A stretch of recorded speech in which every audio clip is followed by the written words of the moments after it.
Olá, tudo bem? Eu sou o Ricardo Rocha, professor de Finanças do INSPER, Instituto de Ensino e Pesquisa, e da FIA, Fundação Instituto de Administração. Estamos de volta com Investimento em Pauta, um programa que traz pessoas importantes das áreas de finanças, economia e negócios, trazendo informações importantes para ajudá-lo no seu processo de tomada de decisão. Investimento em Pauta tem o prazer de receber hoje o economista Luiz Calado. O Calado é economista, mestre em administração, é vice-presidente do IBEF, Instituto Brasileiro dos Executivos de Finanças, e gerente de certificação profissional e educação de investidores da Ambid, atual Ambima. Né? Calado, agradeço a sua participação. Obrigado, Ricardo. É um prazer aí falar com você novamente. Gostaria de iniciar a nossa conversa falando sobre sustentabilidade. Você é um estudioso sobre sustentabilidade, membro do IESE, Índice de Sustentabilidade Empresarial da BMF-Bovespa, está terminando seu doutorado em Finanças com Sustentabilidade na Alemanha, e eu queria que você falasse um pouco para nós a questão da sustentabilidade nas empresas. Como elas hoje trabalham essas questões, né? Saiu do discurso, entrou na prática, e emendando essa pergunta, a questão ética, sustentabilidade ética. Fala um pouquinho para nós. Ótima pergunta, Ricardo.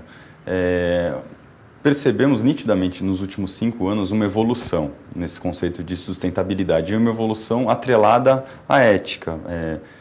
Vemos uma sustentabilidade muito mais séria hoje em dia. Então, partiu de um relatório que ele era muito mais baseado, né, as pessoas brincam, eram as fotos das crianças abraçando a árvore, do presidente da empresa, doando alguma coisa, né? Então, era algo que era muito mais um marketing da empresa do que efetivamente ações voltadas à sustentabilidade, né?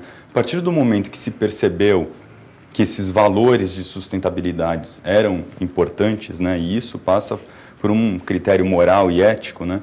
Se levou muito mais a sério isso, tá, nas empresas.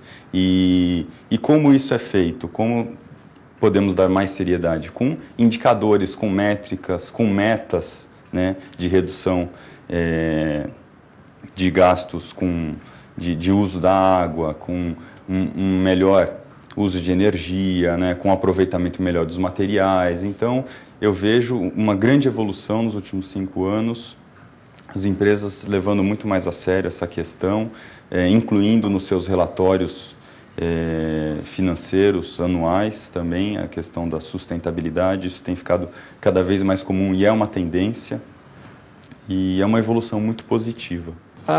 Calado, em relação à questão da regulação, você que trabalha num órgão de autorregulação, publicou um livro sobre as questões relacionadas à regulação e autorregulação, e da sua experiência profissional. O ano passado, nós tivemos no bojo de uma crise importante, e um dos reflexos da crise, dos resultados, foi o discurso, isso iniciou no governo americano, mas tem permeado todos os governos, em relação à ampliação do papel do regulador. Você acha isso é possível? Ou isso vai impactar a criatividade do mercado? Eu queria que você fizesse uma análise para nós em relação à questão da regulação e autorregulação.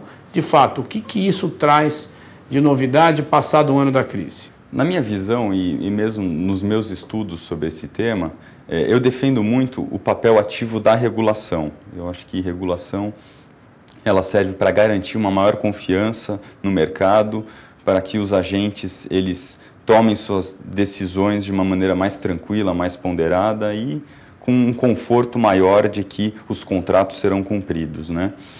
Nessa questão de papel do regulador, eu entendo que o governo ele tem que intervir de uma maneira muito mais abrangente, né? Então, ele precisa dar um norte para uma atividade regulatória mais específica das agências autorreguladoras, né?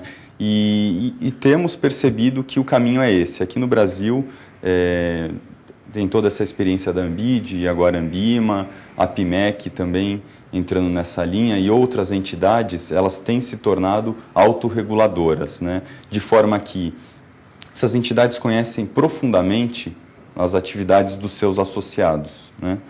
De maneira que elas têm uma posição privilegiada para regular o detalhe. Tá? E isso é bastante positivo, porque regulando o detalhe, né, as falhas de mercado, às vezes elas acontecem por conta de um ponto específico, né, uma brecha que era aberta. Com as entidades autorreguladoras fechando essas brechas, você garante um mercado mais eficiente, um mercado mais seguro para todos. Bem, Calado, a gente já conversou um pouco relacionado às questões da regulação, da autorregulação, especificamente sobre o assunto derivativos. Exatamente um ano atrás, nós participamos de um evento no IBEF, que você comandou o evento, eu fui um dos debatedores, e o tema na época eram os derivativos, né? As empresas, no ano passado, tiveram um prejuízo aí, calculado em torno de 30 bilhões de dólares. Passado um ano, como é que você vê essas questões da regulação, da autorregulação em relação aos instrumentos derivativos? Essas coisas ganharam importância maior ou nós simplesmente esquecemos a crise e estamos sujeitos aí, num prazo muito curto, a ter outros problemas relacionados ao uso indevido de derivativos? Queria que você analisasse isso para os internautas que nos assistem. Eu sinto que evoluiu bem. Evoluiu muito bem o assunto. Hoje, os derivativos eles são mais regulados e há uma transparência muito maior. E o Brasil foi um dos países pioneiros a se blindarem, né? Então, o problema de derivativos que aconteceu aqui no Brasil não foi diferente do problema no México, na Coreia.